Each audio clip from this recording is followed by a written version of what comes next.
சேலம் மாவட்டம் கொங்கணாபுரம் அருகே கொடுத்த கடனை திருப்பி கேட்ட நபர் மர்மமான முறையில் உயிரிழந்ததால் கடன் வாங்கியவரின் வீட்டின் முன் சடலத்துடன் உறவினர்கள் போராட்டத்தில் ஈடுபட்டனர். வளையசெட்டியூரில் மனைவியை பிரிந்து தாய் தந்தையுடன் வசித்து வந்த கதிர்வேல் என்பவர் தனது உறவினரான தரணீஷ்க்கு கடந்த 2 ஆண்டுகளில் 3 தவணைகளில் 30 லட்சம் ரூபாய் கடன் கொடுத்ததாக கூறப்படுகிறது.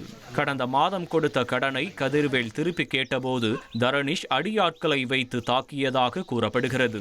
இதுகுறித்து சங்ககிரி காவல் நிலையத்தில் கதிர்வேல் புகார் அளித்தும் முறையான நடவடிக்கை எடுக்கப்படவில்லை என தெரிகிறது. கடந்த 23ஆம் தேதி இரவு கதிர்வேல் இருசக்கர வாகனத்தில் சென்றபோது ஏற்பட்ட விபத்தில் காயமடைந்து சேலம் தனியார் மருத்துவமனையிலும் பின்னர் கோவை தனியார் மருத்துவமனையில் சிகிச்சை பெற்றார். இருப்பினும் சிகிச்சை பலனின்றி கதிர்வேல் உயிரிழந்ததை அடுத்து அவருடைய சாவில் மர்மம் இருப்பதாக கூறி மல்லசமுத்திரம் காவல் நிலையத்தில் புகார் கொடுத்த உறவினர்கள் கதிர்வேலின் உடலோடு தரணீஷ் வீட்டின் முன்பு போராட்டத்தில் ஈடுபட்டனர். இந்த சம்பவத்தால் கொங்கணாபுரம் பகுதியில் பதற்றம் ஏற்பட்டது.